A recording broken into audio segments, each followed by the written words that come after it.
40 ఏళ్ళు దాటిన వాళ్ళు ప్రతి సంవత్సరం ఒక simple creatinine test, urine test చేయించుకోవటం రికమెండెడ్.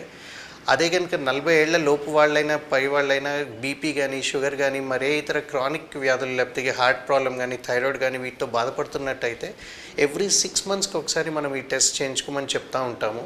ఈ టెస్ట్ చాలా సింపుల్ అండి. ఒక చిన్న బ్లడ్ శాంపుల్ ఇస్తాము, ఒక చిన్న యూరిన్ ఇస్తాం, వితిన్ 3-4 అవర్స్ మనకి రిపోర్ట్ వస్తుంది. సో ఈ టెస్ట్లో ఎర్లీగా కిడ్నీ సమస్యలు ఏమన్నా కానీ బయటపడుతూ ఉంటాయి. నెక్స్ట్ మనము ఒకవేళ వీటిలో ఏమైనా ప్రాబ్లం ఉంది అంటే ఆ ప్రాబ్లం బట్టి నెక్స్ట్ వేరే టెస్ట్ లైక్ కిడ్నీ స్కాన్ కానీ, అల్ట్రాసౌండ్ టెస్ట్ చేసి చూడటం కానీ, వేరే రకమైన టెస్ట్ కానీ, ఎవరైనా స్టోన్స్ ప్రాబ్లం ఉంటే యూరిక్ యాసిడ్ అని అట్లా ఒకసారి ప్రాబ్లం ఐడెంటిఫై అయినాక మనం వేరే టెస్టులు చేసి ఆ ప్రాబ్లం ఏంటి అన్నది మనము డయాగ్నోస్ చేస్తాము.